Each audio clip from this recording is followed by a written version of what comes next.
there, comic book friends. I'm Travis. It's time for another comic book roundtable, and with me tonight I have my anchor, Mike, Sergeant America. How's it going? Excellent. Always glad to be here. Great. And tonight with us we have again Reedham Steven. How's it going, Steven? It's going all good.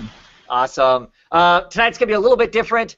The post office decided to stick it to me this week, and I didn't get my books.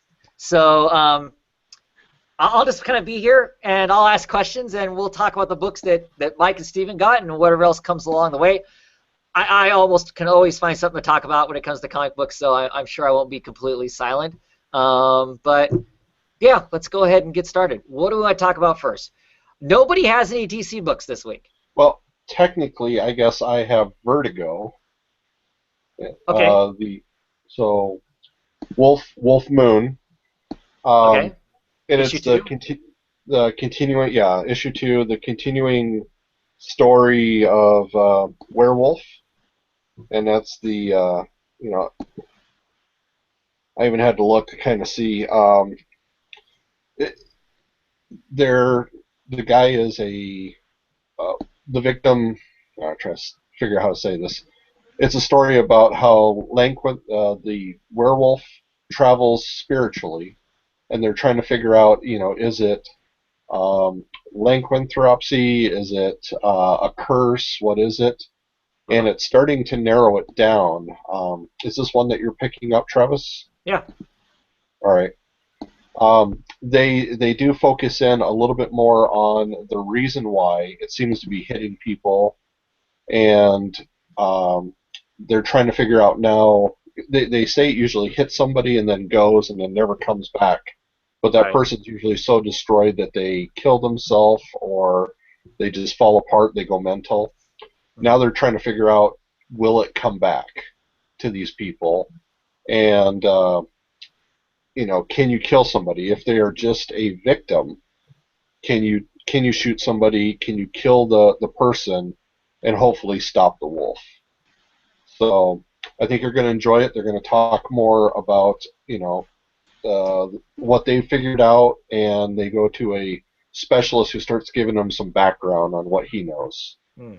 Okay. So, Because clearly the main character, the hunter, has been scarred by.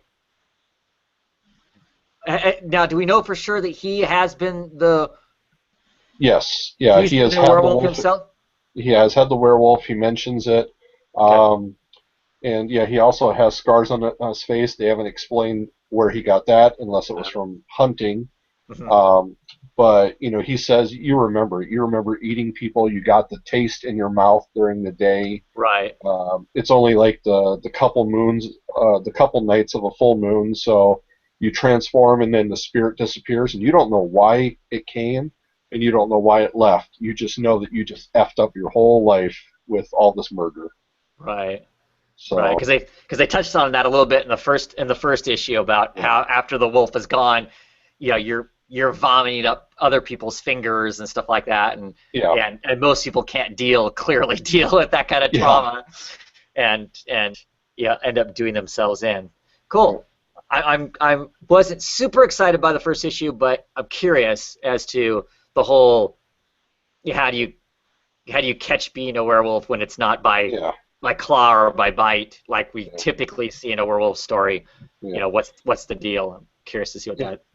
I was debating if I was going to pick up the second issue, like you mentioned. I wasn't looking forward to it, but reading the story, I mean, it's I think they even tell you it's one of 5 two or of 6. 6. Yeah, so it's 6 issues, and I think it's just interesting enough of a spin on a werewolf tale.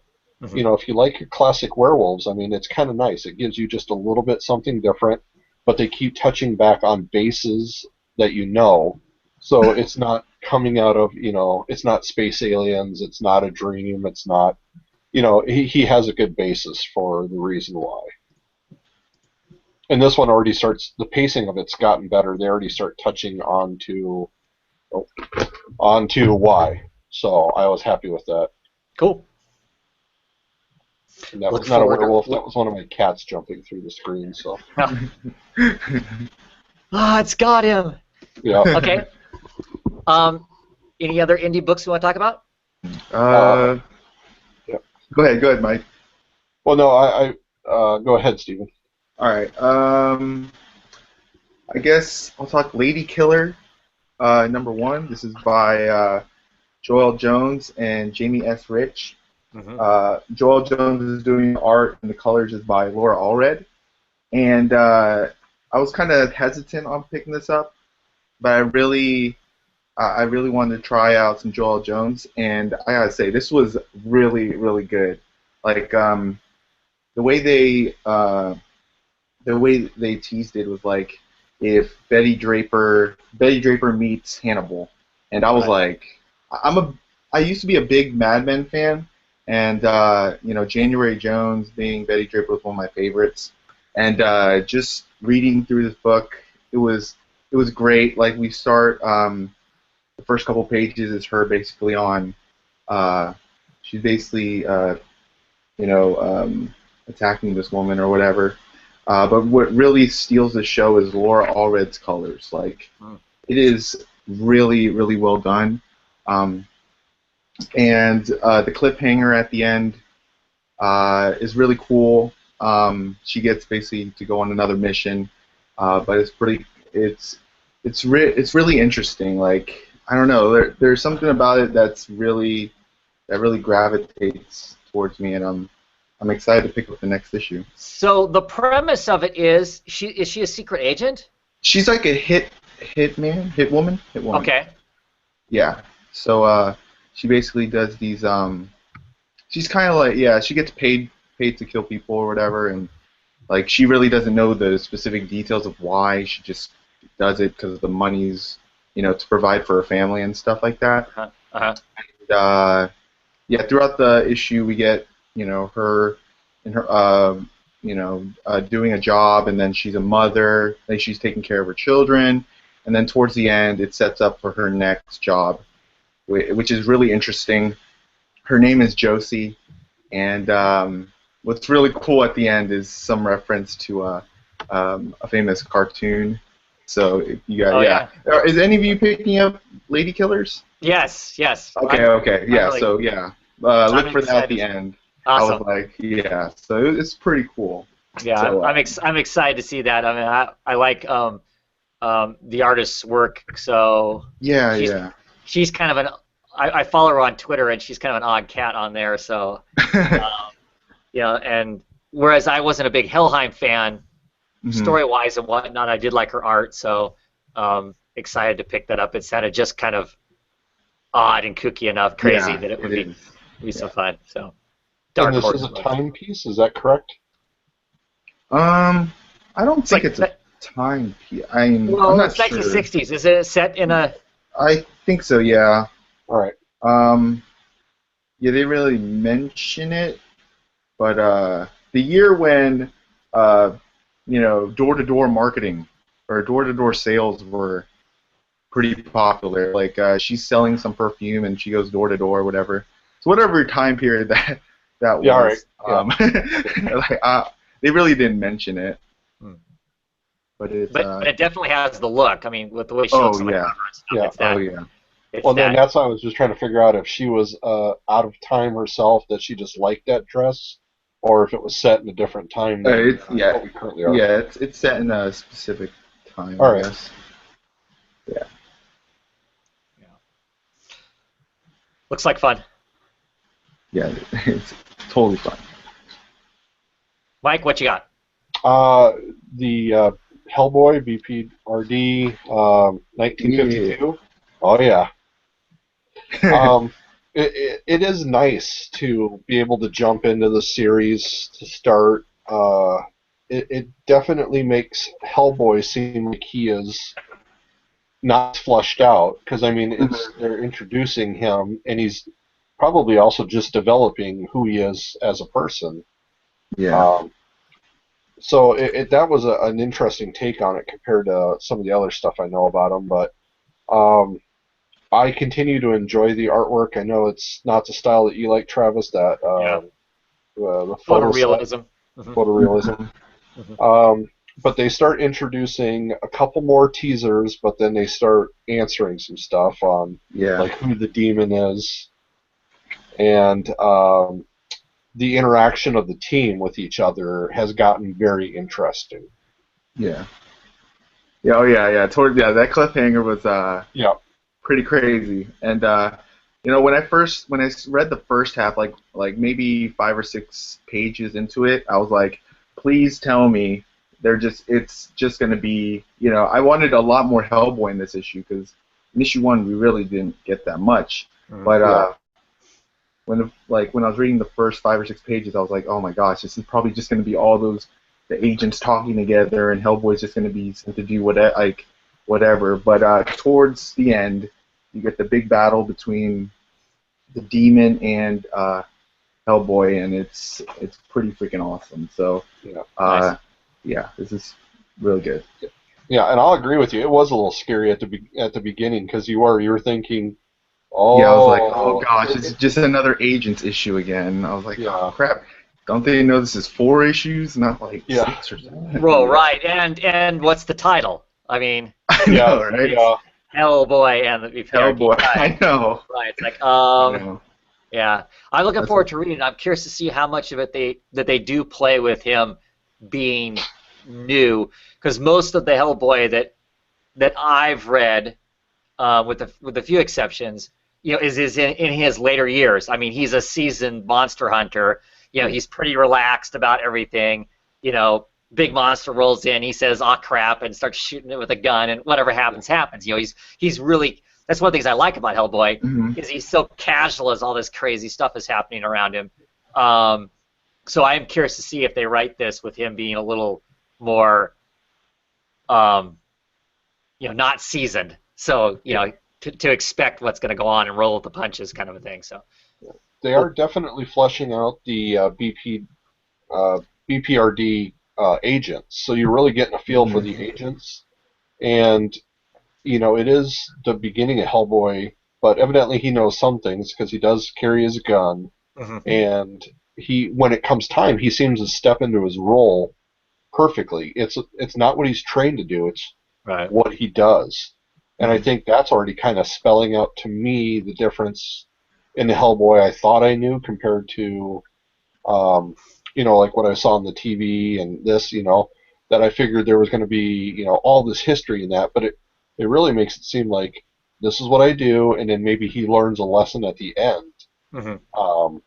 It looks like he's slowly going to learn about the world, but he's not being trained. He's just doing. And that's kind of how he is. So right. Well, quite honestly, Hellboy doesn't question a lot of stuff anyway. Yeah. He is kind of just roll with the punches kind of a guy. I mean, after stuff's happened, he may contemplate it a little bit, but in most of the stuff that I've read, he really is kind of a, if it moves and it looks ugly, punch it and worry about what happens later on kind of a thing. Yeah. So. One other thing, Stephen. Are you happy with the demon, or did you want it to be something more? I wanted, that was something that was just kind of like, that's it, Yeah. I wanted some like, like really, really a demon, like just like, I don't know. What we got, it was okay for this. It was okay, but I would have wanted a little something more. And I think, starting out, maybe that's what you need. It's kind of like whenever they go back to the original Avengers, you can't fight Ultron right away. You need a couple people to kick around. Ultron. Yeah, that's probably like some of the developments in this issue. With there's this place that they're not allowed to go to. Maybe that's where another something bigger is. Yeah, something bigger is there. So. Maybe that's just the appetizer. Yeah, for the main course. I hope so. I hope it all ties in around this movie studio. Yeah. yeah. And that's it for my indies and BPRD. So. I got Men of Wrath, issue 4. Oh. This continues to be awesome. In this issue we get. It's basically the father versus the son throughout the whole issue, and things come to a head. Things reach their boiling point, and dad becomes dad, and that's all I'll say about this issue. And it's really going. I think. How many issues is this? Is this 5 or 6? 5. It's 5. 5. Okay, yeah. So yeah, issue 5. Issue 5 is gonna be crazy, but this issue was a lot about their relationship. They give us some background details on what he was as a kid, how his father treated him, and the connection with the mother is really strong in this issue. Like, they really explain, the mother was kind of the one that tied it all together, and one that and yeah, so this continues to be awesome, but can't wait till the end of this. It's just, yeah, I like it a lot. So yeah, Minotaur 4, awesome. Fade Out, number 4. Oh, this is slow burner. Slow burner. They said it's the end of Act 1. So I don't know if this is. I guess it's not the end of the trade, because I know 4 issues. I don't think 4 issues would be 1 volume, but it said this is the close of Act 1, and the next issue will start Act 2. And we know a little bit about Charlie. There's some secrets behind his past, secrets of Charlie's past that are starting to flesh out. We meet this character from Charlie's past, and instantly just, they instantly talk about. They vaguely talk about what's happening, but it leaves you in a sense of, what the hell happened. What the hell happened in the past that kind of like jarred him. And we meet this character that our first suspect, our first guy is like, this guy could be, the person behind Valerie Summers' death. So, a slow burn, but we know we got a lot of good, good stuff to kind of sink our teeth into and just kind of just talk about. The art is still awesome. The colors by Elizabeth Bressweiler is so good. So, yeah, I like it a lot. I mean, yeah. So the Fade Out's kind of a different kind of a book in that it doesn't, it's if you're used to like superhero, type pace or an action type pace of a story, you're not going to get that in this book. It doesn't have that kind of. When we say slow burn, for me that's no big deal. I enjoy this long buildup of a story, and I've learned through history of reading these creators' work that you kind of get this for a while, and we'll hit like issue 5 or 6, and then all of a sudden all these little pieces tend to kind of all click together, and something really big seems to come out of it. So if there are people out there reading the book, and of course I haven't read number 4 yet, and you're kind of wondering, okay, when is this going to, gestate into something? I figure it's about there. We're going to get there. We're going to see in. Because what's really cool about Slow Burn, you get to know a lot more about the characters. Like, a little bit more about Charlie, and again, this is one of my favorite pages because it reminds me of what characters are the major players.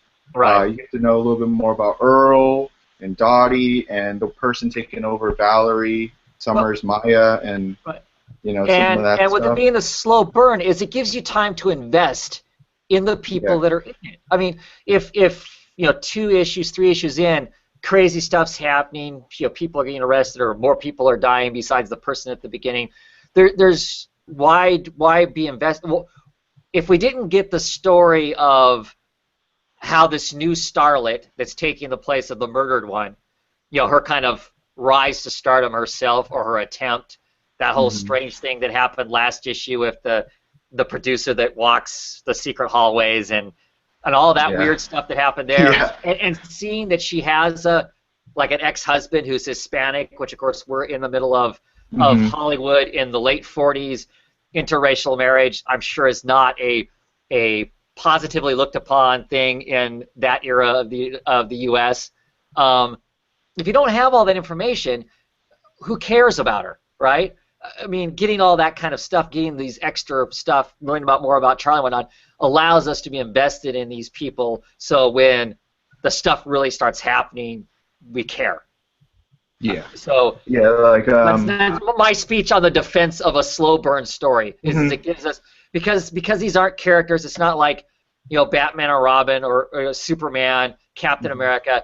You already have a sense of kind of who they are. You're either invested because you like the character or you're not invested, and that's that. Whereas these people are all new people we don't know.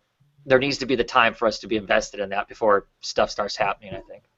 Oh yeah, and Brubaker and Phillips, they do a good job of just explaining the world that 40s, what life was like around those times, and through the slow burn, you get to know a little bit more about not only the characters but the world around them and what's going on around them. And in issue 4, a lot of stuff that happens in there is like that really happened. That's really going on. So. Yeah, I was very interested. I'm gonna stay onto the book. Like Fatale just kind of just did it for me. I was like, you know what? I missed album Fatale. I had to read through the trades. Yeah. I mean, not saying that was a bad thing. I would love to read it monthly, but I mean, I'm not missing out on the Fade Out. Like, the way they deliver. I mean, it's kind of worth just going along for the ride. Yeah. Yeah. And speaking of Fatale, there was a point in that book early on, because I was collecting singles, that I was really thinking about. I mean, you go back and watch my videos, there's like 2 or 3 issues I'm just going, I don't know if I'm going to stay on this book. It's just, it feels like nothing's going to happen somewhere. And then it's like I said, then we got to a certain issue, and then it was just like everything just opened up, and it was like, holy cows, and then just, went like crazy after that. So. Well, and I've also noticed it in Outcast, so I guess the thing I'm wondering is, we're seeing all these independent books that can do a slow burn. Is this just the smart way of writing that, has not been allowed in the big 2, or are they doing it to hopefully get a movie or TV deal? Does it work better that way? Why are we seeing this now? No, I don't think it works better for... I don't know that it works better for TV or movies, because TVs or movies, I think, to a large degree, and this is my commentary on easily consumable media, it suffer from the same problem the big 2 has. They want stuff to happen like this because they think that us as an audience aren't willing to sit and watch the long whatever to get to the important stuff, I think. You'd never see a Space Odyssey, 2001 made now. Those huge, long, getting kind of off subject, but those huge, long, lumbering scenes of just space as the camera barely moves for like 10 minutes, you're never going to see that now.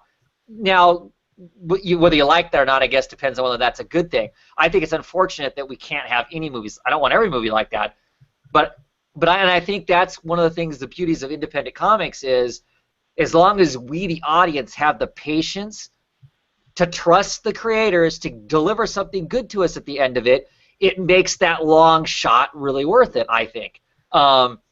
If we get too many books that do this and the payoff at the end sucks, then we're all going to be awfully gun-shy about sitting around for 4 or 5 issues for the long shot to get the thing at the end if it sucks. So it's 2 sides to it. I think that's one of the beauties of independent comics is that these creators who want to do that, because Hollywood has moved away from it, to tell these kind of great stories that way. They can, because the big 2 isn't going to. The big 2 is stuck in the same, like I said, in the same problem. That, I mean, even like Rick Remender and some of his stuff, he writes in the letters column about how he's nervous about some of the books. Like, he wrote his Black Science to be really fast-paced right off the bat, get action, get everybody hooked, everybody excited, before he started telling some of the other elements of the story.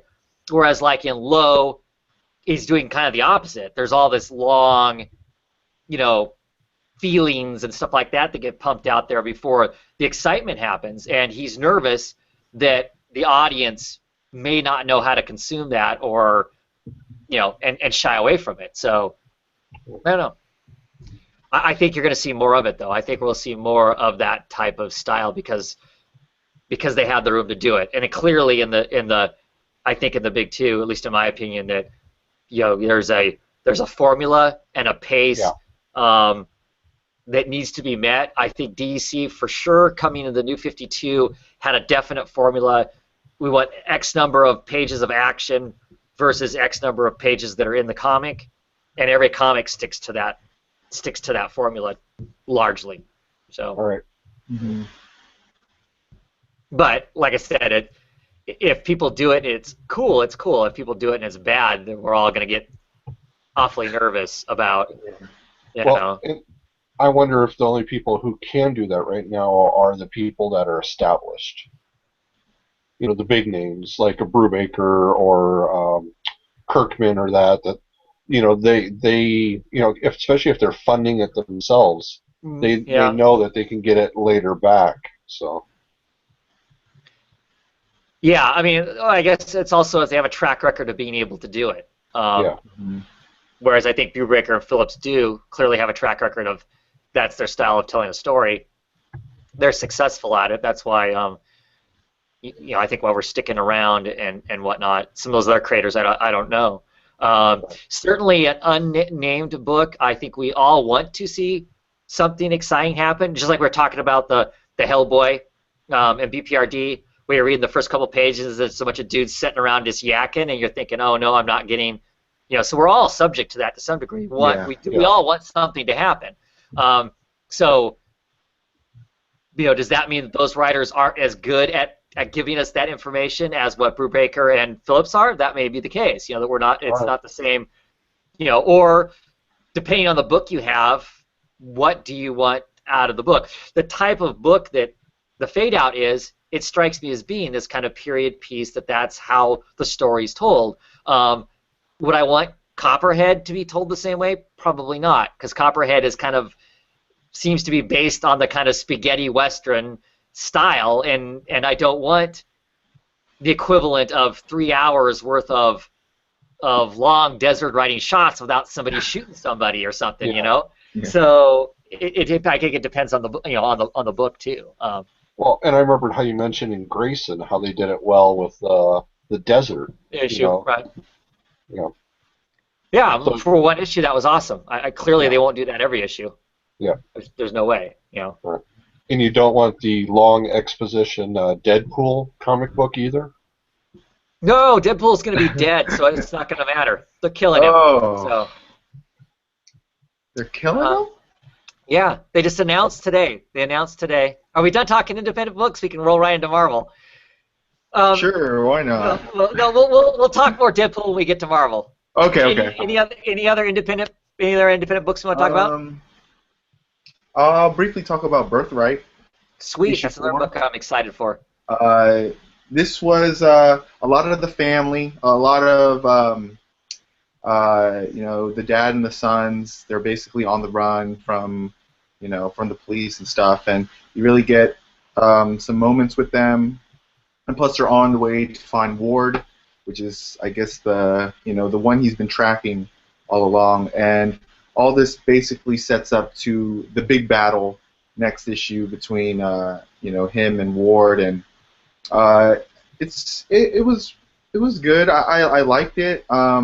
We do get some stuff from his world, or I forgot what his world was called, but we do get some scenes with them in the past, but it's mostly from the fantasy realm. Uh-huh. Yeah, the fantasy realm, but it's mostly their trip to find Ward, and they find him in the end, and they're about to battle. So this is kind of a setup to issue 5. So I still like it a lot. I mean, the art continues to be awesome. Yeah, really is. So yeah, that's Birthright 4, and finally, probably one of my favorite books. Right, one of my favorite books right now, Deadly Class number 10.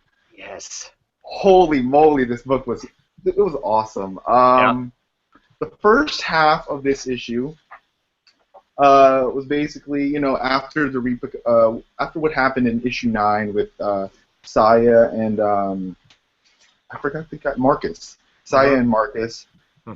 He's late to a big comic book sale that he's supposed to be opening shop for. Right. So Nice. So the first, like, he is like he is sick. He doesn't feel good. He has this huge hangover. He's trying to open this comic shop, and there's a whole bunch of fans waiting outside, waiting to like, hey man, you promised me like the first appearance of something if I came early. And yeah, he's just like, I just whatever, just get away from me. And he ate this burrito on his way to the comic shop. He just like gorged it down, and something happened, which was hilarious. It was hilarious during the comic book sale that he was running, or he had to run, and that was like the first half. And the second half is basically the setup to the raid. The raid where they're going to attack this dude. I forgot what his name was. Fuckface. Fuckface. There you go. Yeah, he's. So they are setting up. Rating. Yeah. So they're basically setting up to go to Fuckface's house and raid and ambush them, but everything goes wrong. And of course. and then issue 5, the cliffhanger for this issue was really, it's really well done. And yeah. So excited for that book. Yeah, it is so good. I love the fact they made him that his job that he finds is a comic book, the comic book store, and that's just to tickle us comic book readers. Oh my gosh, right? Yes. I mean, because they could have just as easily put him in McDonald's or any place else, right, in the '80s. But it being a comic book store is just, I don't know, that's just hilarious. Oh my gosh. Yeah, they have a mention. Of Doom Patrol in here. So all right, see, you will be, yeah. There's some awesome. comic book conversations going on in here, like stuff that we have, like what's the best what, who's the best what. Yeah, it's just. Oh yeah. It was fun. I was like, man, that's basically what we do on YouTube sometimes. So. That's right. Yeah. That's right. Cool. So yeah, that's all. Yeah, that's all my indie books. Nice. That's. Yeah. So looking forward to getting that. That's gonna be. Oh yeah, definitely. I'm definitely finding that's the book that I regret most in 2014 that I dropped. So. It picks up, man. Like it's good. It's got a lot of stuff going on now. There's a lot of different moving parts and pieces that could complicate poor Marcus's life in a lot of different ways. So I know. Like I see a lot of people are like Team Saya and Marcus, or Team Maria and Marcus. Right. I'm just like, I don't even know. Like at this point, like after reading the issues, like, did you do something wrong or you did something right? I don't know. I'm torn on it too, like Marcus is. Like that's how invested I am in that character. It's just like, I just keep reading it, going, Marcus, just walk away, just walk away. Man, just both those girls were bad news. I know, man. One wears a mask. Yeah. And one basically has tattoos everywhere, so it's like, come on. Well, and one of them tried killing you at one point. I don't know. Oh yeah, that's true. And you're still calling her your girlfriend? Oh, Nightmare City. Anyway. Oh yeah. Fun stuff. So, independent news. We could talk Image Expo. Of course, a ton of stuff was released. I know. But I don't know, close to 20 titles or something like that, I think, got announced about that. I don't know if we want to talk about those at any length or not. I'm basically pretty excited about almost all of them. with very with very few exceptions, and even the ones I'm on the fence about. If I get enough other information about them, I might be more interested in those too. But could be an exciting year. Yeah, I know. We live in a world where we're gonna have 3 Brian K. Vaughan books out. Yeah, that's pretty crazy. That's really awesome. I'm really excited about Jeff Lemire and Emmy Lennox's Plutona. That sounds like it's gonna be awesome. Right. The premise of that book is it's kind of like the movie Stand By Me. You got this group of kids and they find a dead body, but it's the dead body of like some major superhero. It'd be like the equivalent of finding Superman dead in a field someplace. Yeah. What do you do? What do you do with that? So that'll be cool. That's a mini series. That should be a lot of fun. I'm actually looking forward to this which I didn't think I was going to, but I'm actually looking forward to the Scott Snyder Jeff Lemire book, because they're actually doing it as a graphic novel. It's going to be, not sold in singles. It's going to be sold just as a big full-length story. I kind of would like to see more creators do that. I know it's hard for them to invest in that way, and lots of times people aren't interested in spending $10 right off the bat for something, or $15 or whatever it is right off the bat for something that they don't know what it is. Whereas, like, if you go and buy a trade, you've already heard people talking about the singles, or you can go and read reviews about some of the single issues to get a sense of what something you want. So it's a little more daring to go with it, especially when it's a subject matter that nobody knows about or whatever. But I'm excited for that, because I would like to see more of that medium, of people writing a 120-page story that they intend you to sit down and just read it, not for it to be broken up into a trade format, but an actual graphic novel. So I'm excited for that because of the way it's designed. Hope it's successful, so we'll get to see more of that. I think could be cool and exciting. Yeah. So head over heels over Paper Girls. The idea of a Brian K. Vaughan and Cliff Chiang. Cliff Chiang basically being able to stretch his creative muscles and however he wants to, with Hollingsworth on doing the colors. So it's going to look like, right? It's going to look like gorgeous Wonder Woman, basically. I know. It's like the Wonder Woman comic. Yeah. So I mean, it's basically like, I always think about, man, what if this creator, worked with this artist or whatever, two creators working. I did not see a Brian K. Vaughan, Cliff Chiang, like that complete. I was like, why didn't I not think about this before? Like it would. And for it to be happening is awesome. And I can't see how that book isn't going to be huge. I can't. I have a hard time grasping how that's not just going to be the book. Yeah, just one look at a preview, and it's just. I mean, when that preview comes out, it's going to be a no-brainer. Like, people are going to be. I mean, even beforehand. I mean, once the cover comes out, it's just. Yeah. That's it. Yeah. What's the premise of the story? It's about 4 paper girls, I think. And it's the night or the day after Halloween, and something happens. Oh, all right. And that's about what we're given. Right. On it. So some sort of mystery or whatever, some sort of chaos. And the only image we've seen of it is a tight image of like a bicycle handle, and you see like the hip. You see a newspaper being thrown by the hand. And like, I don't know, there's something on their belt, like maybe it's a phone or something like that. So it's just this really tight image, so you're not getting a whole lot, and that's the only thing we've been told about. Really, quite honestly, most of the new books that were announced, we got very little information on most of them. We didn't really get much at all on any of them, which is pretty typical for these announcements. And as much as I'm excited about them, I'm trying not to think about them too much, because we know there's a good 6 months to potentially 9 months before we see these things. And quite honestly, some of them have been more than a year, because some of the books that are just now being solicited were actually announced at the last expo. Not the one at San Diego Comic-Con, but the one even before that. Like the 8 House, for instance, one of Brandon Graham's books. Finally, we're seeing art for the first mini of that, which looks awesome. It's a fantasy book, but that's been a year, waiting for it to hit the shelves and whatnot. So a lot of these were kind of announced for spring. Most were announced for like fall, August, September kind of thing. So what happens between now and then? Who knows? There is a possibility those books don't ever see the light of day. Cross my fingers that some of them will. So but yeah,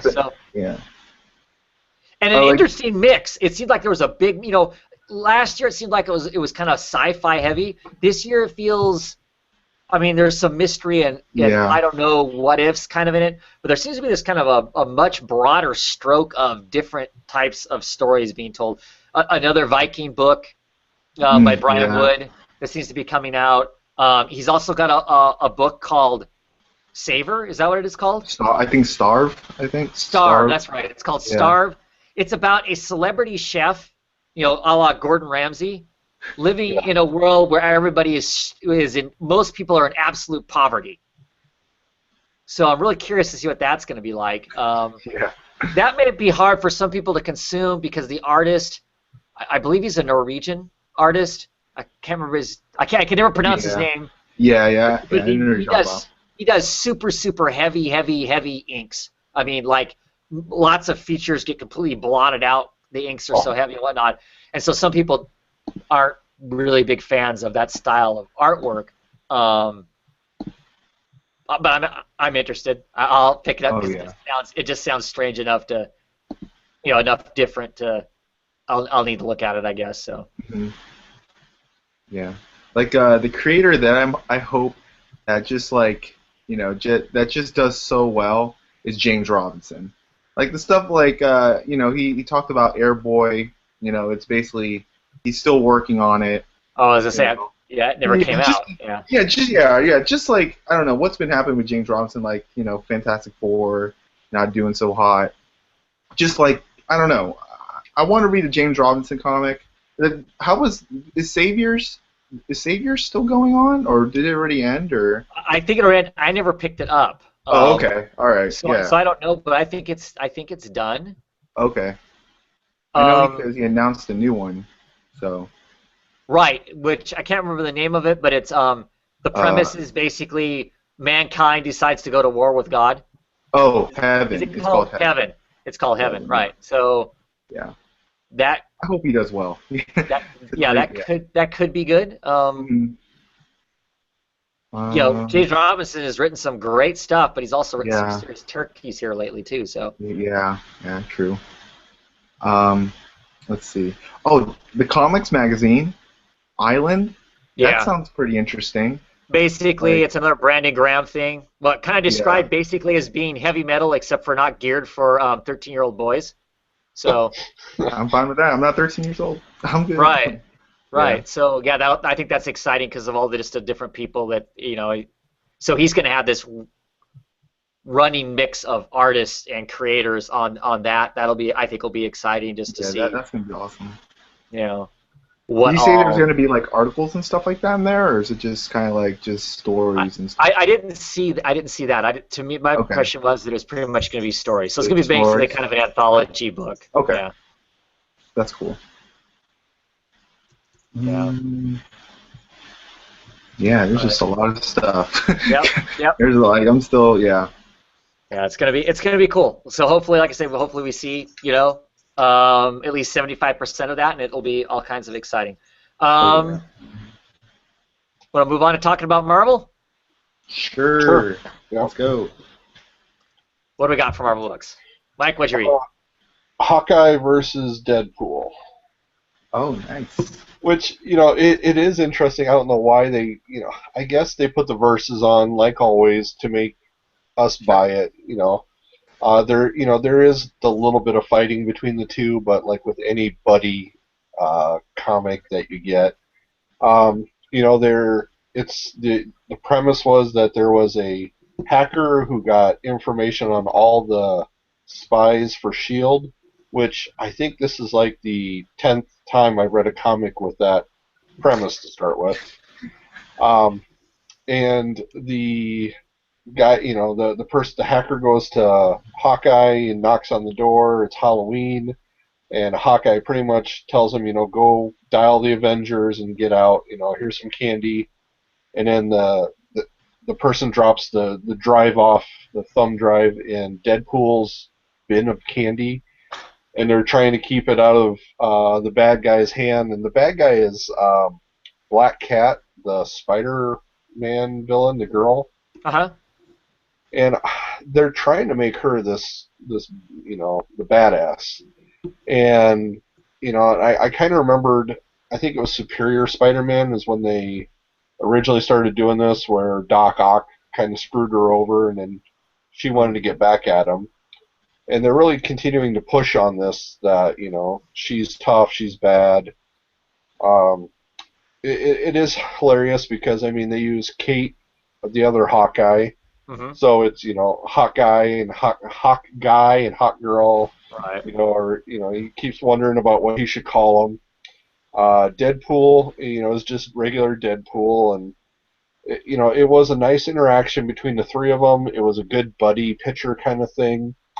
But I think what I liked most about it is after they defeat, Black Cat and Shield is okay, everything is going fine, and though they did drop the whole Hawkeye is deaf.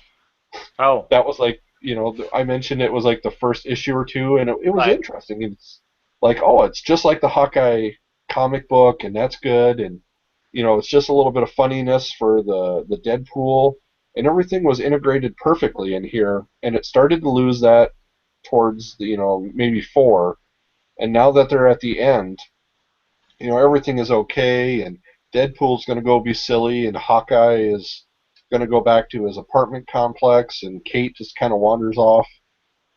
What I loved about it is Deadpool ends up being silly, and they're standing there in front of Hawkeye's apartment complex.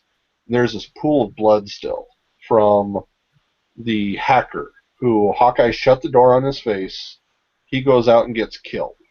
Mm. And what I loved is at the end, the very last panel is Hawkeye on his hands and knees, scrubbing that blood, realizing he closed that door on that guy. And Deadpool can go off and be all silly, but Hawkeye is still Hawkeye. So, well, that's cool. It was a great way to end it. I mean, it was, it each had its silliness and its seriousness. So a lot of it read like the Hawkeye comic, and a lot of it read like Deadpool, and it was a good mix. So is that the final issue of this mini then? Yes, yeah, number 4. But there was a 0 issue. Right, so. Right. That's a cool way to end it. That's a cool way to end it. Actually have some actual consequence, as opposed to most, at least in my opinion, most Deadpool stuff. Which at the end of the day, who gives a crap? Because it's just him blowing up or killing something and breaking the fourth wall. So that's cool. That's interesting. And it was interesting too that they used. It was weird on what they used from each of them. That Deadpool had his family, had his wife, had his daughter. Mm-hmm. So I mean that was all in there, and I knew a little bit. I think mainly I got the information from Wednesday's Serial. Mm-hmm. I got a lot of info from his videos. And the Hawkeye I've gotten a little bit from you and some of your videos from discussing that. So that was good that they picked those parts. I didn't like that all of a sudden it was like issue 3, issue 4, boom, just drop that Hawkeye's death. Yeah. It was like we were working with it, but now we can't figure out how to do it every issue, so just drop it. Mm-hmm. And then how they ended it back, the style of kind of using both of them. It was just smart how they worked all that together, but there was flaws though too. But it was enjoyable. Sounds like it. But yeah, today Marvel announced that they're going to kill Deadpool. Yeah. The unkillable Deadpool, they're going to kill him. Which clearly, anybody who listens to me talk, I'm so heartbroken. That they're killing Deadpool. Is that balloons back there? Travis actually won the contest. It's Travis that's going to kill Deadpool. I did. I won a contest, and I said, let's just kill Deadpool. But, some people are like, it's just a gimmick. And I guess in my opinion, well, clearly it's a gimmick. It's Deadpool. I mean, I haven't really read the information on it, but do you think they're going to write some serious piece of Deadpool going out and getting killed, and it's going to be this heavy thing? It's not like they're writing a version of the death of Wolverine, or the death of I don't know who else that's died anytime. Captain America, yeah. Well, I mean, it's I'm assuming it's going to be silly. I'm assuming it's going to have the same sort of Deadpoolish kind of things in it. Where he's going to be lying there dead on a slab, and his spirit's going to be floating off going, how about that? I didn't think that could happen, or something. I'll be shocked whenever this happens, that that it really has actual merit, it actually has real weight and real consequence, because to me, nothing about the book has had that. Anytime I attempt to read it, it's never that case. So, I mean, do you guys have a different opinion on that? I mean, I just kind of assume. Not really. I thought it was going to be a parody. I was like, when you told me it was like Deadpool's going to die, I was like, are they doing that as a mini series to like parody Death of Wolverine or something, or do something with that? I would assume they're going to kill him and restart the book Yeah. as some of their Deadpool book, I would guess. Yeah, that's probably. I mean, I don't know. Oh, go ahead, Mike. Well, I read, Deadpool versus the Avengers, Deadpool kills the Marvel Universe. So I wonder if it's even going to be in continuity or they're just going to tell the story and it's not going to touch any of the books. That's parallel Earth 90. I'm gonna look here real quick to see if I can see what the thing that talked about, because I'm just curious is that if they're I thought I got the impression that it was going to be in his actual book, that it was going to be in his Yeah. I don't know. It probably is. I don't see it right offhand, but I got the impression that it was going to be. Yeah, Marvel celebrates Deadpool's 250th issue by killing the Merc with a mouth. Wow. It's gonna be Yeah, you were going. The real reason you're saying it is there's 250 issues of Deadpool. Yeah, that's what I was thinking. Like, you gotta be kidding me. In the April oversized Deadpool 250 is when they're gonna do it. I don't know. They're not gonna tell us all the details and whatnot. Yeah. But technically, that's the 250th issue, and I think they're actually going to renumber it 250. Oh. So they can get a number one after that. Yeah. Yeah. Yeah. It is weird how I've seen, and I didn't know about how they did all the changes, but yeah, the Spider-Man 700, the Fantastic Four, all these books all of a sudden hitting these huge numbers when it's not within all the regular ones, but if you, I guess, add them all together. Right. It says that it's the final issue. It's technically issue number 45. It's technically the issue of this run that it is. But you count all the other runs along the way. That's what it is. Well, and I mean, the death of is what made me not buy the Wolverine. If it would have just been in his book and he died, I'd be running out probably to try and get it. But when I heard death of and they're making a big deal of it, I stepped away from it, and it ended up actually being a pretty good book. So it'll be interesting to see what they do with this 250 issue. In our oversized main story, Ultima comes to Deadpool Revenge. He also has no choice but to take them on, all of them. Then, in an Infinity Gauntlet crossover, what would Deadpool do if he got the 6 gems from Thanos? Plus a slew of short stories showcasing Deadpool's closest friends and allies by special guest writers! ! Also, spoiler, Deadpool dies at the end of the issue. It's just going to be another Deadpool issue, people. Yeah. Don't take in. I just assume they're going to, at some point, they'll decide to relaunch something different. Clearly, there's a Deadpool movie coming, right? Yeah. So even if the book is off the burners for a couple months, it'll be back in some way or another. It's just, yes, it's a gimmick. I don't know. Yeah. You can say all you want. I'm going out and I'm buying 10 of them. I know it's going to make it big. I'm going to get rich off of eBay. So. Awesome. So when you hit X number of subscribers, you're going to be giving like 10 of those away for as prizes for some contest to try and get rid of the damn things. But whatever, Yeah. I'll trade you straight across for some of the Death of Superman ones that I have. Okay. Oh yeah. I got a garage full of those. Oh. Okay. So. Other Marvel books. Let's get off of Deadpool. Let's go on to something. Let's go on to something enjoyable. Steven, did you get any Marvel? Let's talk Amazing Spider-Man number 12. Basically, Dan Slott said, this issue will break the internet. This will be bigger than 700, or I don't know. But he hyped this book up a lot, and I tried to stay spoiler-free till I got my book, and then I was on this, I was reading like advanced reviews of it, and someone in the comments below just spoiled it for me. Like, it's like, I got an advanced reading, this is what happens. Like, oh, come on.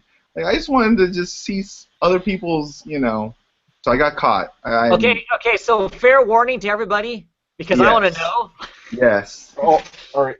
If you don't want to hear this, don't listen, because I want to know. I want to know what the spoiler is. So as long as Steven is holding up the Spider-Man magazine, do not listen to this. Mute us. Do whatever. I want to know what the spoiler is. All right. So, they're gonna have to look away, because here it comes. Yeah. Boom! The man who should never come back. No, he's off the list. He is off the short list of people who are still dead, and now he's off it. He's back. Uncle Ben is back. How? Did they explain that? No. Really, they didn't. What I'm guessing is, Spider-Verse, we're tapping into whole different kinds of, universes and stuff like that. And so this is a Ben from someplace else? Yeah. Most likely. Okay. But I'm interested to see what his what his role is going to be in the future. Is he going to come back with them? Is he going to is he just going to be there just for a short time to save the day and that's it, and give the whole and then die once again? The whole speech? Yeah. Or is he coming back? Is he just is he permanently staying over there? Because we find out in the world that he's living in that it's toxic, and basically, you can die. And he's basically in the bunker. He's been there for a long time. So I'm going to be curious to see how much Uncle Ben plays a big part in this Spider-Verse and also in the future. But yeah. So, okay, that doesn't bother me so bad, because it's an Uncle Ben from an alternate universe. So clearly there's a bajillion universes out there. Uncle Ben can't be dead in all of them. We would guess. So I'm okay with that aspect of it, as far as it being a surprise or whatever. Not that I'm like a heavy Spider-Man fan now, but there's some intricate and intimate things about Uncle Ben dying that are critical to Parker being Parker. Not to say that Parker would suddenly change with Uncle Ben back, but I don't know. That just seems strange to me to even.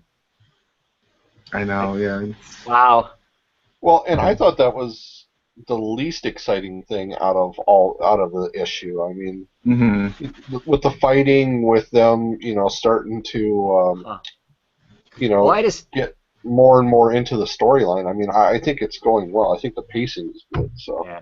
I just think, to me, that being an internet breaking thing doesn't strike me as being that big of a deal. It being an alternate reality. Yeah. Ben. When you guys first showed it to me, and I thought literally you were saying that the Spider-Man universe he's been hiding in some corner someplace, or he wasn't really dead, or for some random reason he got resurrected, he got chosen to be resurrected or something. That would have freaked me out big time, and that would have been like, but okay, so that isn't nearly as shocking. That's more. That sounds to me more like snake oil salesman. Check this issue out because it's going to be bigger than 700. Yeah. With all the things, that they ruined with Captain America, getting old and passing the shield, and Thor being a woman, this is something I would have figured they would have hyped, and for them to surprise us with, because it's not a surprise, like you said. It's not that big a deal because it's an alternate reality Ben. It's not Ben. I mean, okay, interesting. Yeah. So the rest of it, I mean, is it a good story? I mean, are we enjoying? Yeah, it's good. Part of this issue was also like, with a lot of tie-ins. You have other books. Part of this thing like 2099 and Spider-Woman. They do the occasional, hey, what are you doing? What are you up to? And then they have the little thing on the bottom that says, oh, if you want more, check out blah blah Spider-Woman number 2 or 3 or whatever. So that wasn't a big part, but that's the one thing that kind of annoyed me. But I know it had to happen, But overall, it was really good. Like, we got to see more Spider-Man. We actually got the Japanese Spider-Man. The Japanese Spider-Man with, like, it's like the Power Rangers Spider-Man. Like, he basically has this Megazord. and is basically charging. He's basically head-on charging with his Megazord to the bad guy, the Solus, I think. That's the main father. So basically, but that really doesn't work because Solus basically beat the crap out of the Cosmic Spider-Man and basically has all his powers. So that was like a quick fight, but overall, I liked it. Yeah, I really like the mother with all of her Spider-Man villain dogs. It's all these Spider-Man villains that she has like their face in these masks, and it's Kraven the Hunter and Rhino and Hammerhead, but they're these like roided out, crazed versions of themselves. Yeah, and there's also a little twist during the issue with the Weaver, or I think the guy. There may be a little deception going on. He might be he might be helping out the other Spider-Men.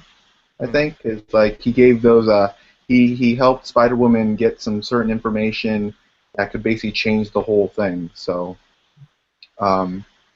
yeah, I mean, I think it's been a really good event so far. There hasn't been anything lacking. I didn't need to, I don't pick up Spider-Woman. I don't pick up 2099. I'm still, I do pick up the occasional team up, and an Amazing Spider-Man, and Scarlet Spiders, and I'm just having fun with those. So, yeah. So. Sounds like it's been fun. Sounds like the Spider-Verse stuff has been kind of fun. Yeah. Yeah. And it is a good one because, like Steven said, you don't need each of the other ones. It helps if you want to collect some of the others, but because it's just all the Spider-Man and it's not the Avengers coming in and then you have to get the Avengers and X-Men did this, so you have to get the X-Men. It is focused for those people that are the Spider-Man fanatics. So I think it was done really well. Like you can really just read. Yeah, you can really just read Amazing Spider-Man and really just enjoy the event. Like, you really don't have to pick up all the tie-ins and stuff like that. Just stick to Amazing, and you'll get the most of, the brunt of the story. So, yeah. Cool. All right. Book is down. No more spoilers. No spoilers. Any other Marvel books? Yeah. I got the Weapon X program. Oh. And I have enjoyed that. The problem is the last Legacy book last week had information that was basically at the end of this one. So you're supposed to read this one that came out a week later first, then read Legacy. And we've kind of seen that, like you mentioned with your Batman, where it's getting spoiled by other. The production's out of order, basically. Yeah. Yeah. But I enjoyed this. I enjoyed the end of this one. It's the group of loser Weapon X's from the program that they were only meant to be tested and make sure that the powers would work. And then they're supposed to die, and then they put these powers in someone else. And they finally figured that out, and so they know that there's something in them that's going to kill them. And they figure out that the only way to stop that is to get these people with healing factors, and that's all the people from the Logan Legacy book. So they need to track down Sabretooth, X-23, Daken, all of them, and get their healing ability to keep them alive. And they found in this computer, like, these passwords that will stop, either incapacitates them, mind controls them, or possibly can kill them with just a word. And they're holding that over their heads to make the other people help them. So, and I really love the artwork in this book, and that was Angela Nzuta and Eben Coelho. But I mean, Soul did a great job writing this, except for that now I see that it kind of just falls into the other books Mm-hmm. That's the only thing I guess I felt was a little weak about it. But the artwork was nice, which then fed right into Wolverines. And with Wolverines, it basically tied the two stories, Logan Legacy and the Weapon X program. The very end of both of those is the start of this one. That. And it explains, that both of these groups get together, they both need each other, and the one thing they need to do is they need to recover Wolverine's body. So that's their first part of this plan, and I don't know how long Wolverines is going to be, but that's the thing. They're going back to the Weapon X program to do that. And, I think it's because this is... they're getting everybody who didn't read the other two books up to speed. So a lot of it is kind of repeat from the last two books that I read. I don't think they explained to the artist what these people were supposed to look like, because all of the Weapon X people have these weird suits on, like they're almost like mech suits. And one of the characters is called Junk, and he's supposed to have animal DNA, and they made him look like he's crossbred with a computer instead of animals. Huh. So I'm a little worried about that, because basically, the Weapon X ended, and they said, the next book is this. And so I feel like there's some stuff left out. The artwork is okay. It was fine, but it's... art pages 17 and 18 were done by somebody else. And you could tell, I mean, most of the artwork is okay. Then you hit what Alison Borges does, and I really like those pages. So I'm assuming we'll experience a lot of that with Wolverines because it's a weekly book. Clearly, there's no way one artist is going to be able to do all those books, so the art will change, I would guess, quite a bit throughout it, depending on what kind of a rotation they have going, and if they're going to keep that rotation steady or not. Yeah. And because I am surprised. I mean, Nick Bradshaw basically did almost all of it except for, it looks like, those 2 pages, and Walden Wong did all the inking. So, I'm going to give it a couple more tries and see how, probably the first 4 or 5, trades worth maybe, and see where it goes, because I'm trying to figure out, what they're going to do from here. So, but I mean, I'm hoping Soul takes off with it, because it did feel kind of flattish. I'm hoping so too, since how I've already committed to 3 months worth of the stuff. So, well, hopefully I lower your expectations so you can enjoy it more then. So. I hope so. I was horrible. So who's like the main characters? Like, who does the Wolverines, like that Wolverine Weekly? What is that? Which characters does it focus on? Like, it's all of the Weapon X program. Okay. I was trying to think if they even. So we're talking a dozen. We're talking a dozen characters, right? Yeah. So it's maybe probably 5 from the Weapon X program, and then everybody from the Logan Legacy. So it's Mystique, Sabretooth, Daken, X-23, and Lady Deathstrike. Oh, okay. And from the other ones, it's Shogun, who's the main guy, who is, if you know Wolverine stories, it's Ogun, who I guess was the master who trained Wolverine and would jump from person's body to body. It's a spirit that would do that. It's Skell, who is a large black male who he needs to keep his muscles moving. He needs to keep fighting and all that. Otherwise, his body starts cramping and starts dying on him. Endo, which is a woman who has speed and she can grow and shrink. And she was originally a guy, so when they did the surgery on her, they made him a woman. And Junk, who has animal DNA, and it's supposed to be like he has gills and ram horns, and so he has dog smell, and it that was a pretty good one also. And then the very last one is Cerebro, and he's somebody who has been operated and has got like a very intelligent brain, but he's a sociopath. Oh, that's pretty. So, yeah, that sounds cool. Well, I say it has the potential with its mix of things to be something really cool, or like any weekly, it can be an absolute complete train wreck. But with Charles Soule writing it, I'm crossing my fingers. It's only two writers working on it. It's Charles Soule and Ray Fox. I know a lot of us are kind of iffy on some good Ray Fox, some not so good. But I figure with them swapping back and forth 4 issues each, that hopefully. All right.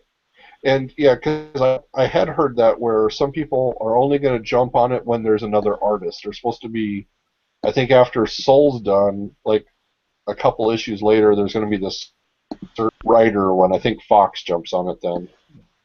But his name is not on here at all, and I thought that was interesting then. So. Oh, they're not both credited on all of it as being co-plotters or anything like that, huh? No.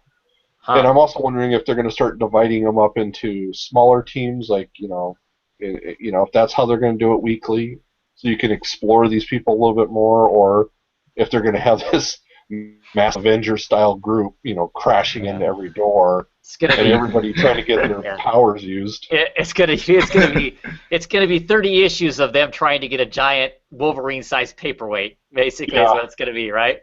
Yep. Oh no. Look forward to reading it.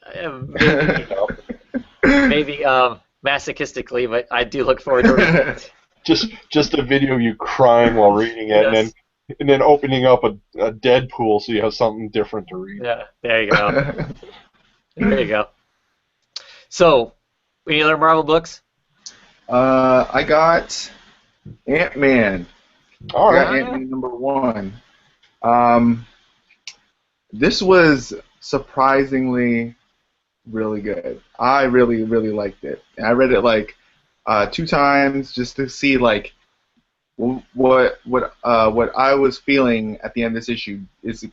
Can it, reading it again, does it hold up? And I gotta say, yes, it does. Throughout the story, Nick Spencer does a great job of making Ant-Man an underdog. Scott Lang, who's been through basically everything. He's been a criminal, he's been dead, he's been divorced. Yeah, he's trying to look in this issue. He's trying to look for a job, so he can, just have the funds to, live in a decent place and take his daughter Cassie, to the movies or something, or just, have a good time, I guess. And throughout the story, it's just kind of him building up to, he's actually going to a new place. He's moving to Miami, Florida, because Cassie and the mom, they're fed up with it. Like the mom's really fed up with it. She's like, I don't want you to be near our daughter anymore. We live in a city where aliens and just disasters happen all the time, and it's like I want a life for Cassie. A normal life for her, so we're going to move to Miami, where they I guess where they originally are from. And what's pretty cool is that Scott Lang tries to get the job at Stark Industries, but it's really the clever way that Nick Spencer did to for him to actually get the job. But then there's this choice between him getting the new job or going to Miami to be with Cassie, and he decides to choose that. So it's interesting to see how this all plays up. There's a lot of background. If you're very new to Ant-Man, this is a very good comic to pick up because you get the whole backstory. You basically get the whole backstory through an interview, a job interview, basically. And so yeah, and it's really funny too. It's kind of got that superior foes. That's what I heard. It's got some of that kind of. Yeah, it's definitely got some jokes in there that I was like, I was laughing. And did you read Hawkeye or Hawkeye? Matt Fractions. I did for like the first 3 or 4 issues and then I dropped off. Because I heard people kind of mentioned it kind of had like this was the Ant-Man version of that, where they kind of deliver him as a more human kind of a person as opposed to the big superhero kind of a thing, and so it has that kind of a humor to it also, just the fact that it's he's trying to be the common man, but of course ridiculously he can't really be that, all things considered. Yeah, I mean, there's definitely some things like this guy is basically broke. He has no money. I mean, I think Hawkeye, he had he had all the money. Right, the Avengers. Right, didn't know what to do with it. Yeah, he had the Avengers. But basically, he's basically, living on barely anything. So yeah, it is definitely more grounded. I do see the similarities of Hawkeye and Hawkeye type thing with this book. I think this has the potential to be really good. I don't want to go and pick up Ant-Man, man. I know, but something about Nick Spencer, man. Yeah. Nick Spencer is I don't know. There's something about this book. I care about Scott Lang after this issue. I really do care about him and his relationship with Cassie, because it's really on the edges. And I think this book is going to be basically about their relationship. Their adventures together in Miami. So I'm going to be the cynical comic book fan here for a second, because I love to do that. How long do you think this will last with an Ant-Man movie coming out? And the way you're talking about the book, the way I've heard other people talk about the book, I can't imagine that the Ant-Man movie is going to be like this. Do you think they're going to reconcile the two? And I really think that the book, the book doesn't have to change. I think it's just for I agree there. I think it's just the persona of Scott Lang. People want to get used to him as a person and what he, what his personality is and stuff like that. I don't know. Already, Ant-Man has red hair, so I don't know. I mean, did they know that Paul Rudd was going to be Ant-Man? I mean, because Guardians of the Galaxy, Star-Lord, for instance, they've tweaked that character to be like the movie. He didn't start out that way, and they've just kept shifting him along until he's like the movie character. So that's another reason why I didn't pick it up. Nick Spencer, when he's allowed to write the story that he thinks he wants to write, he can write some really interesting stuff. Yeah. I've enjoyed stuff that he's written for DC along those lines. I enjoyed Superior Foes. He's got some other stuff that he wrote, he wrote some of the Ultimate stuff, I think it was Ultimate X-Men that I read some of. I didn't care for. It didn't have the kind of Nick Spencer charm that some of Nick Spencer stuff does. So I was interested in this book, even though I absolutely do not care about Ant-Man whatsoever. I mean, I really don't. No interest at all in seeing the movie. But I just kept having this nagging thing in the back of my head saying, don't bother to pick this book up, because in 4 or 5 issues, it's going to get all jacked up because the movie's going to come rolling out at some point here, and they're going to just, Yeah, I mean, they'll kick Nick Spencer off the book. Quite frankly, they'll put somebody on that's going to give us a corporate, homogenized sort of a story. I don't know. I know. Yeah, I mean. But I should read it. If it's good now, I should just read it and enjoy what there is, and not worry about what's going to happen to it in the future, I guess. Yeah, but I do understand. It's Marvel. It's corporate comics. Yeah. These stuff happens. There's a track record of this. Sort of thing happening. It's just I want to hope so bad that this could be the next big comic for them, because I think Well, it sounds cool. It sounds cool. And if they're going to explore the whole relationship thing between him and his daughter, I'm really digging that in comics. There's not a lot of it, but the stuff, the books that are out there that deal in those kinds of relationships, I have really been enjoying the heck out of. So I'm all for there being another one. So I'll probably go to the chain store. Well, actually, that's not true. New comic book store in my town that I live in just opened up last week. Yeah, so maybe I got to get there at some point, so maybe I'll go buy a comic from there. So. Oh my gosh. I know. I don't know what I'm going to do with myself. be a kid at a candy store, be like, Yeah. So anyway, so I'm gonna have to go pick it up. I just keep hearing way too many people talk about it being good and stuff. So and getting to hear you talk about it more in detail, so I know what's going on, and it makes me all the more excited. Well, and I was a fan of the Young Avengers during Cassie's time. Are they? So she's like in her late teenage years. Yeah, she's in her teens. Yeah. Right. So this is continuation from that because I know she had died. Yeah, and I heard it like in New Avenger. I don't know, some Avenger book. Recently, she came back. So yeah, I guess this. Yeah. Do you know? Does she still have the statue or powers? I don't. Well, it didn't say anything about her powers or anything. I guess. Yeah. But that'd be interesting to see, like, what Cassie's role, not only as a daughter, but maybe something else, maybe as. All right. Yeah. That's what I was wondering. All right. Yeah. And the art is good too, man. The art is good too. Don't worry, man. I just blame it on me, and I'll be happy to see your video on it. Awesome. It'll be Wolverines and Ant-Man. There you go. Definitely be wanting to see. Yeah. Awesome. Awesome. Any other Marvel books? No, I'm fresh out. Any other Marvel news we want to talk about? What they did give us like dates or something for as far as outside of comics, but still having to do with Marvel for the Daredevil run on Netflix is this spring, right? Mm-hmm. Yeah, it's April, I think. April. Yeah, but though I heard that they were going to push back Jessica Drew or Jessica whatever. Jessica Jones. Yeah. Jessica Jones. Jessica Drew is Spider-Woman. Yeah.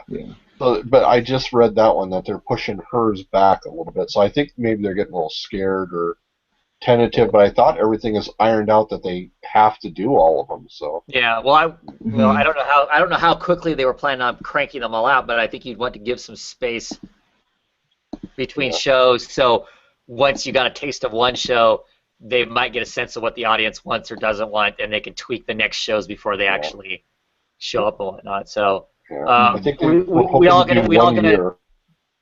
gonna try out Daredevil when it comes out. Oh yeah, I'll probably be binge watching it.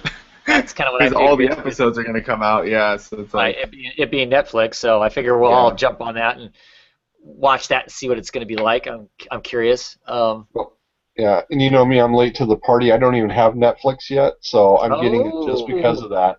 So I'll be picking it up in April for Daredevil. Nice. So that's going to cost you, isn't it? Jeez. Watching movies on the interwebs, yeah. They are. Yeah. And, of course, this last week was the first episode of Agent Carter, yeah. Agent Carter, right? Yeah. Yep. That was excellent. I liked it. I forgot about it being on and neglected to record it, so I haven't seen it. They did smart things by giving her little tools of the trade and all that I think we expected from the original Shield, and they took a while to put in. But I mean, a little bit it's tough because it's the genre, so everybody's doll face this, girl that. So you got to keep it keeps thrown in your face that it's before all this, and women are just getting pushed on their jobs as the GIs are coming back, and it's tough for that timepiece. So you have to be ready for that mentality. And that was the biggest issue I had with it is I wasn't there yet, but I was by the end of the show. Well, I definitely heard better things about it than I did about Shield when it first came out as a show. So yeah. So yeah, I think they learned some stuff on that. Yeah. Mm-hmm. Any other Marvel news that we think we need to? Well, just one last thing with the Agent Carter. If you guys are enjoying the show, the newest thing they're introducing is Leviathan. And at least in the comics, Leviathan is the third group. It's Shield, Hydra, and Leviathan all fight each other. Oh. And that's under the Secret Warriors, where Nick Fury has the children of superheroes and supervillains, and he's training them to be the next new wave of Avengers. So And they're the Leviathan? Series, huh. And Leviathan is one of the groups, yeah, Hmm. so. It's interesting. Didn't know that. Yep. I don't know of any other Marvel news. I haven't really heard of any, because we didn't really talk DC.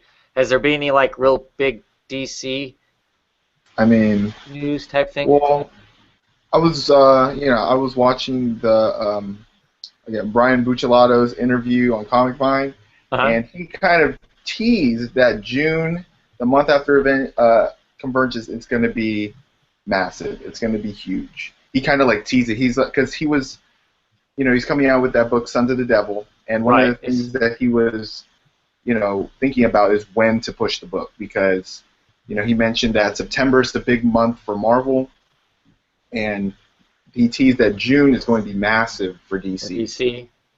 So, and then like Tony was like, "Oh, so what are you saying about DC?" And he's like, "No, nothing. Not spoiling anything, Yeah. So look out for June solicitations because that's probably when, after Convergence, that's when we'll be probably getting some new books, some pretty exciting stuff. So yeah. Cool. I mean. Yeah, I'm ready. I'm ready for it. I don't know if my pocketbook's ready for it, but I'm ready for it.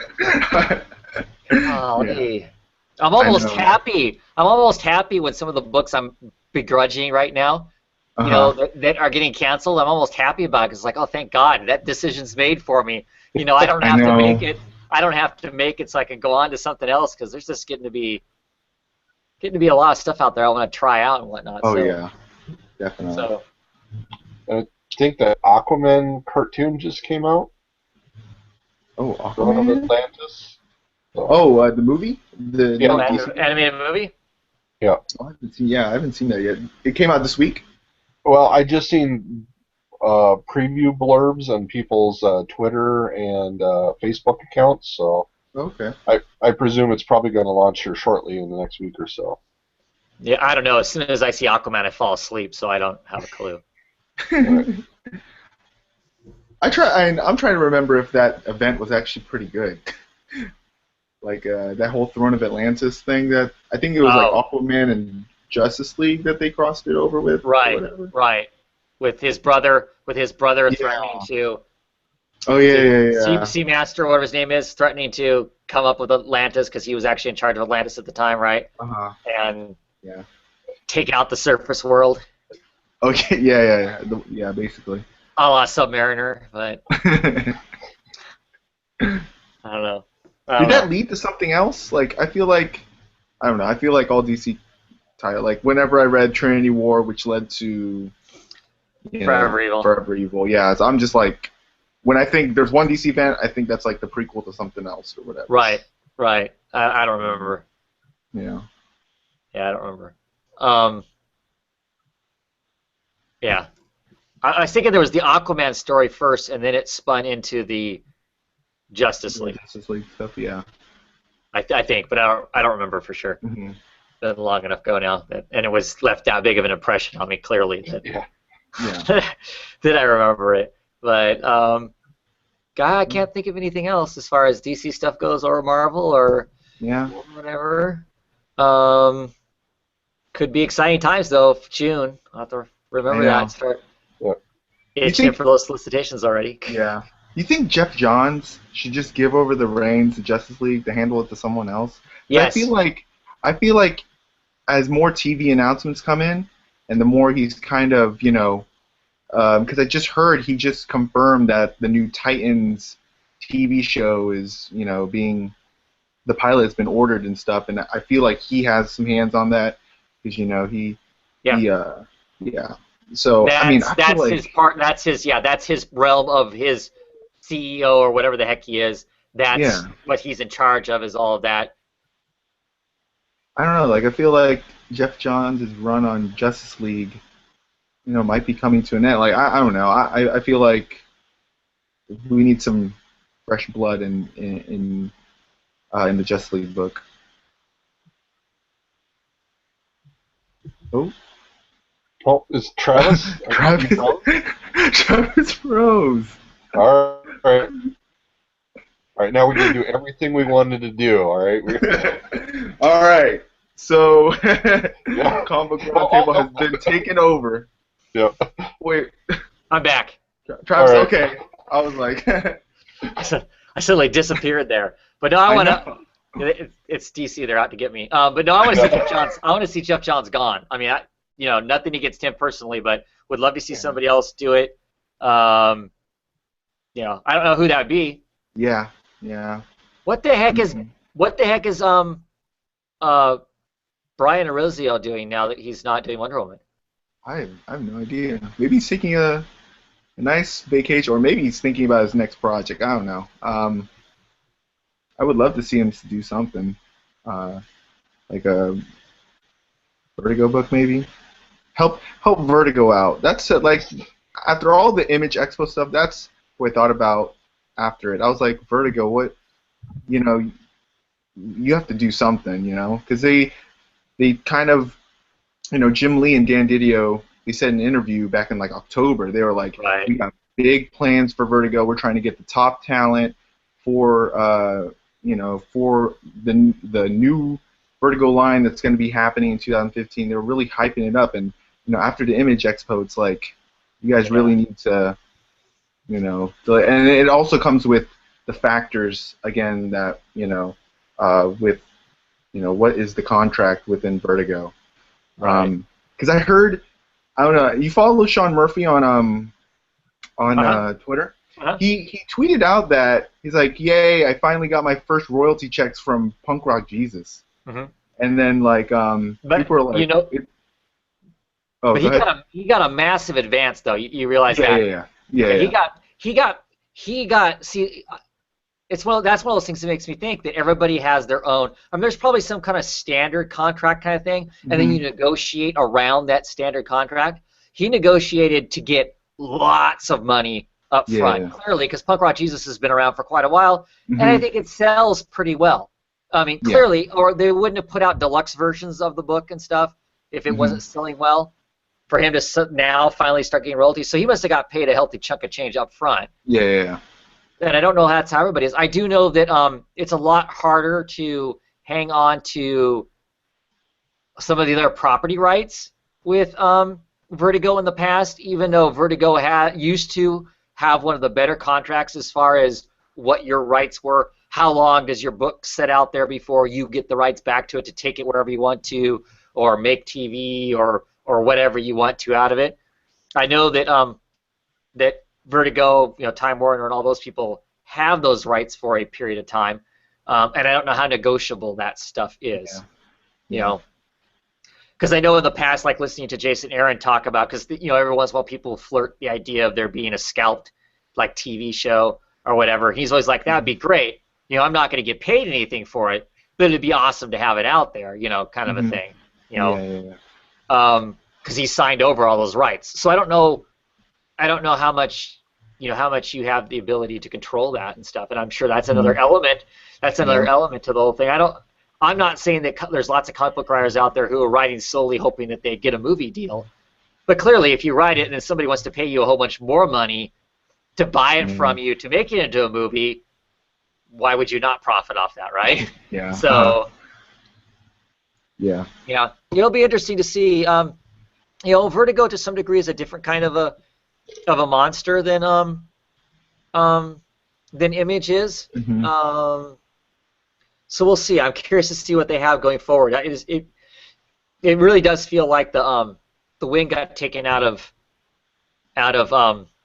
Vertigo's sails when they started canceling all of their long-running series. Yeah. Because they had these long-running series, and between Fables ending very soon if it hasn't already ended. I think we're like on the last issues of it, I believe. Them canceling out Hellblazer, and some of their other ongoing series, and now they've gone to these, I don't know, maxi series, 9 issues, 6 issue, stories or whatever. That's different now. It's different. So I don't know. Yeah. You think like you think like characters like Swamp Thing and Doom Patrol, would you how about if they made it back to Vertigo? Would they be like, you know, like how would you feel if they moved Swamp Thing? How's like Swamp Thing and Vertigo? They kind of just, they kind of went back to their roots of what they did. When Vertigo was first created. Yeah. Yeah, I'd be okay with that because I like. There's a ton of superhero characters I like, and the idea of telling them in a more, I don't know, adult's the right word I want to use, but more of a odder, less four-color, superhero vibe, but more of a, odd, queer kind of a vibe to those stories. Yeah. I'm all for that. I'm all for that. I mean, that's how Vertigo all kind of got started, and those titles all landed in that. Is, those guys were already writing those things, and they were just clearly different. They were clearly a different tone than the rest of the DC line, and so they finally decided, look, we've got these mature books we're putting out. They have this kind of odd, to them, and the odd, queer kind of a. and so then they turned them over to Vertigo. So taking any of those books back to that Swamp Thing, or even taking the Trinity of Sin, those characters who I absolutely do not like in the New 52, moving them over into Vertigo and doing something much, I don't know, creepier, eerier, stranger, weirder with them would probably make me much more excited about those characters. So I'd be all for doing it, but it seems to me like that's not their plan. Hey, Damien, how's it going? Hey, gratuitous last-minute appearance. That's right. We're pretty much done talking books now. We're just kind of we're just kind of whatever out there, and I love Steve's idea of returning them to Vertigo. Yeah. I was looking at some early New 52 books and thinking, at that time, I thought the cool thing of the New 52 is they were actually going to incorporate qualities of Vertigo into the New 52, but in the end they squeezed out the New 52, the Vertigo qualities. Right. Wonder Woman became more like a Vertigo book, and you had Frankenstein and all of that. Anyway, so that's kind of the sad part of the New 52. Yeah. Well, there was they had interesting, unique ideas of books, but they wanted to use the New 52 formula of how those books were going to be presented, and I think that's where it falls down at. Because clearly, Frankenstein: Agents of Shade would be another one of those books that would just be great as a Vertigo book, because you could really take it off into some really deeply strange places. Clearly, I guess that's a second wave of books, but Dial H would have been more appropriate in that setting. Resurrection Man would have been more appropriate in that setting. But Dial H, I think at first they were hoping to somehow have a Vertigo aspect to the DC universe, and then they chickened out, or it just didn't sell well enough, and they chickened out because of that, or I don't know. Fascinated though by Dial H, they just put out a deluxe version of that book. Yeah. So somebody I bet it'll sell well because that author's well known, to bookstore readers. Somebody had to have been buying it, or they clearly there's a market outside of your comic book store for it, because Yeah, interesting. But I think that would be great. I don't see that's what's going to happen though with Vertigo. I don't know what their plan is. Clearly, like I said, you said that two of the CEOs said we've got big things going where this is going to be all important. I don't know if what they really meant was, boy, we hope that Sandman movie sticks, because we'd really like to milk that cash cow for all it's worth. I don't know if that's what that really meant, or if it really meant they were going to invest in some of those books. There are some more Vertigo books coming out. There's Suiciders that's coming out. I know that oh wow, am I drawing a blank on the guy's name? The guy who's writing names right now. Cy Spurrier? No. That's Bodies. Bodies. He writes Terminal. He writes Terminal Hero also. Oh, Peter Milligan. Peter Milligan has another book besides Names that's will be coming after Names is done and whatnot. So there's some stuff out there. It's going to be it's more of the, I don't know if they're trying to shoot for a poor man's art house type of a book or books or what Vertigo is about now. Whereas there for a while it was kind of more of a kind of a odd horror creep kind of a thing, and now it's not so much that. I don't know now. Yeah. There was an interesting year-end factoid in one of the articles I saw, which was in terms of the whole year's worth of trade sales, I guess counting bookstore, or maybe based on bookstore sales. DC was number 1, Image was number 2, and Marvel was number 3. Mm-hmm. Oh, yeah. So it seems like if DC would play the long game, they do well in trades over the long, and they have all these classic books, like Watchmen, of course, and probably all the Sandman books and some other Vertigo stuff. Mm-hmm.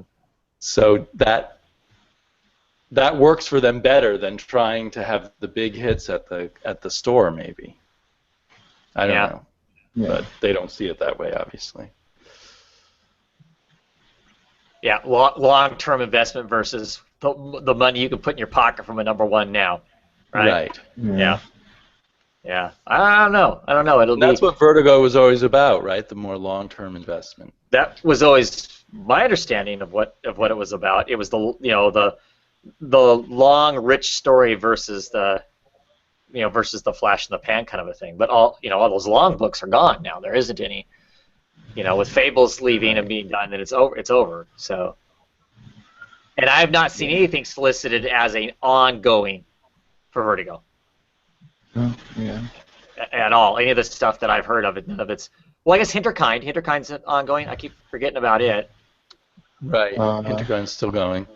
Is Coffin Hill? Is Coffin Hill? What's Coffin Hill still going? Or has it been canceled? No, Coffin Hill's still going. So there's those two anyway. Yeah. Yeah. They just haven't been around long enough for in my head to feel like they're a established thing. I guess. But last year they had Trillium and The Wake, which were by authors who were under contract to DC, who are no longer under contract to DC and now are going to Image. Yeah. Yeah, I don't know about that, because clearly Scott Snyder's still writing Vertigo stuff because he's writing the American Vampire stuff. Right. Yeah, I don't know. Yeah, the whole how contract thing works and where's the appeal? I know both Jeff Lemire and Snyder's exclusive with DC ended recently, so he may have started American Vampire before the exclusive ended. So Snyder's doesn't have an exclusive with DC anymore either? No, and he's made some. There was some Marvel title he was saying, "Oh, I'd really love to write that now." What was it?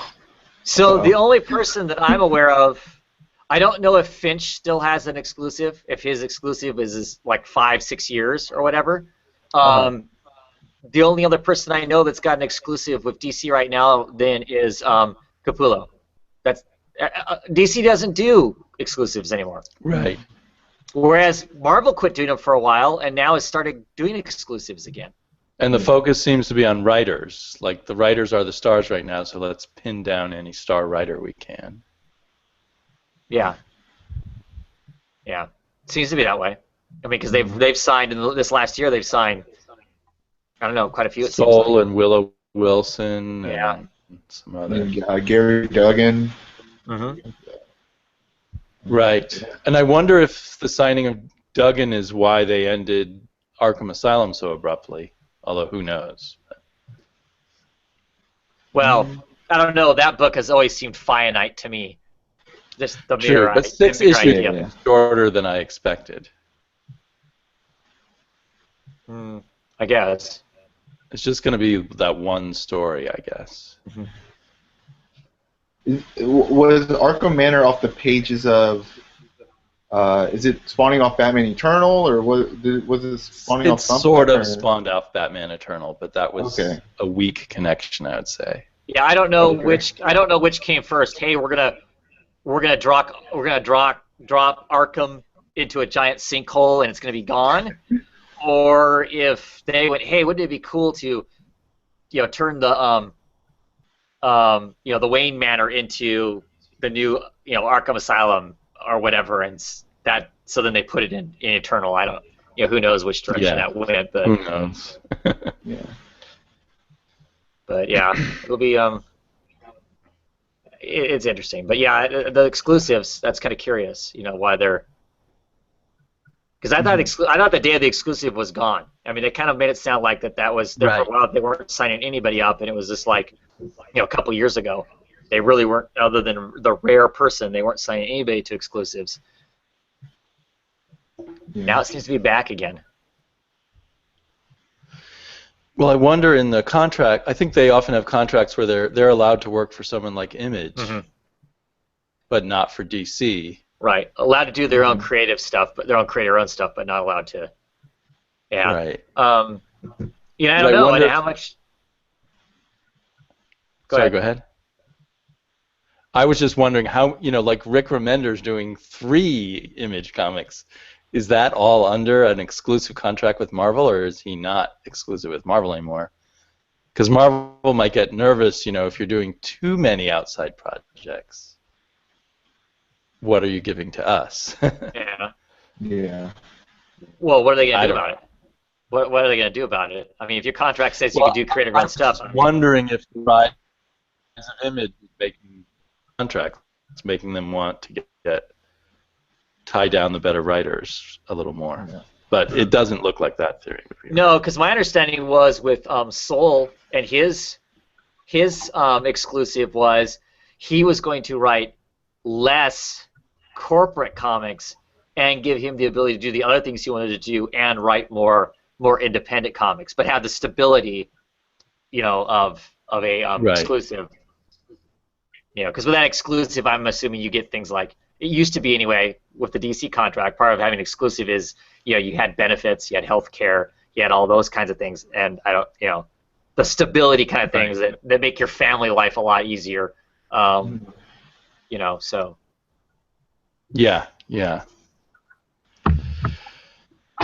because you have to earn a lot more money if you're paying all those things yourself at a higher rate than a corporation would have. Yeah, and I don't know, sometimes I wonder how much the exclusive has more to do with taking people off the table so your competitor can't use them.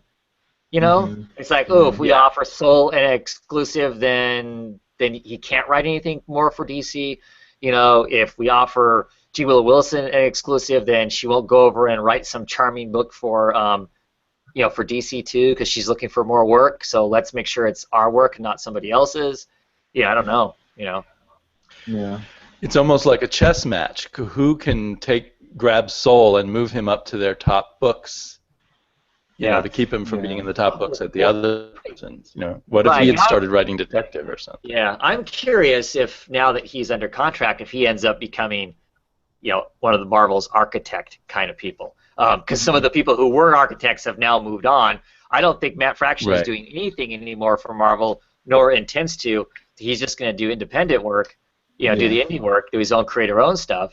And at one point he was under contract with Marvel, and he was, part of the architect kind of thing. So, yeah, it looks like that's where he's headed. I mean, since he's doing Wolverine and Inhumans. Solus, which are 2 of their big franchises at the moment. Yeah, and he's going to be doing another Inhuman book. I don't know if that means the regular Inhuman book is going away, or I don't know if that's something different. Yeah. Yeah. Oh. Interesting times.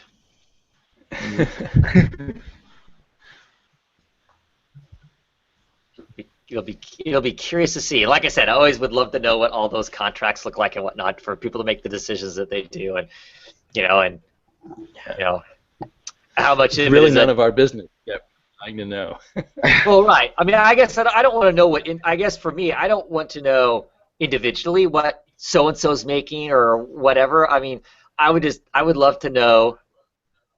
I mean, I'm tempted to fake that I'm I'm a writer or something, so I can, if I can convince them enough to like float me a contract, from Image, so I can kind of see what the basic nuts and bolts of all these contracts are. I just would love to know. Yeah, what can and cannot they do in that? Yeah. That might be a goal of mine for Emerald City Comic Con. There you go. I'm gonna walk the floor. I'm gonna walk the floor and hit up some of those creators and ask. I'm not wanting to, know what you personally are, making or anything like that. But how do these things work? See if I can get any of them to be willing to tell me what that is.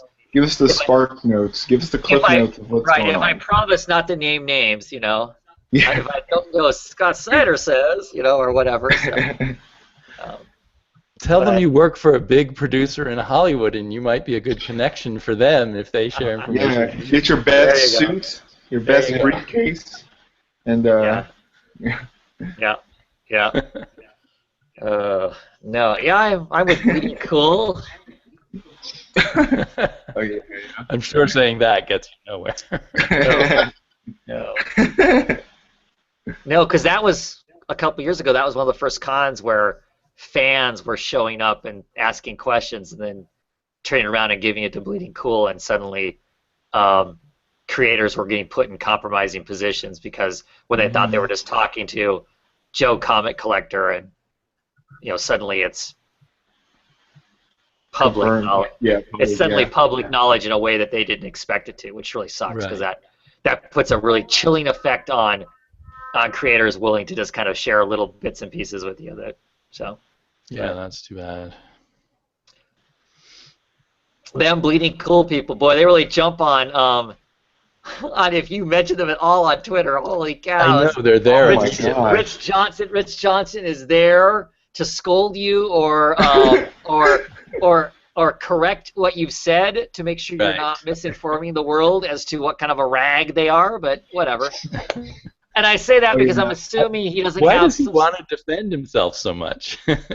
I thought he revels in it, but then as soon as anyone accuses him of what he is, he doesn't. Yeah, so I'm assuming he doesn't have software to watch it 2 hours into a Google Hangout to know that I'm bad-mouthing him or anything. But clearly, if he were here and wants to discuss it, that would be awesome. I would gladly talk with Rich Johnson, come on the next episode. It'll be great. Be great. I actually got nothing against. I mean, I don't like how they deliver some of the stuff that they deliver, but sometimes they're right. Sometimes what they say is accurate. Yeah. But I also say sometimes they fulfill the prophecies that they're putting out there. I think sometimes too. I feel like their misinformation sometimes creates a situation that causes more grief than it's worth, or it hurts the books that we're wanting to read. So. And they love the kind of headline that makes the story look much worse than it actually is. Which is my least favorite kind of journalism. Yeah. If you can call it that. So, at any rate, anything else we want to discuss? The 10 viewers that are out there are riveted to their seats listening to us. I'm sure we'll have 1,000 by tomorrow morning. Ramble about all right, yeah. I don't know what's up with that. That freaks me out still. So I don't understand that. But maybe YouTube randomly pushed you on people, on the what to watch or something. I just figured that New Year's Eve night there were just 900 really desperate, sad souls. No, besides me, too cool to do anything else but watch you. Besides me that hang out and listen to me talk about comics briefly, but whatever. So I think we're going to call it a night, and we'll be back next week on Saturday, hopefully, and I'll have comic books maybe, so I can talk more. But I appreciate you guys coming on and talking comics anyway. Now I know I'm excited to read some of those comics and still frightened to read some of the others, and we'll see what happens. Anyway, thanks for coming on, guys, and hopefully maybe I'll have some of you back next week, and we'll talk comics then. Thank you, everybody, for watching, who watched live. Appreciate you being here, and for those of you who are going to watch at a later date, appreciate that too. Have a great night, everybody. Good night. Good night.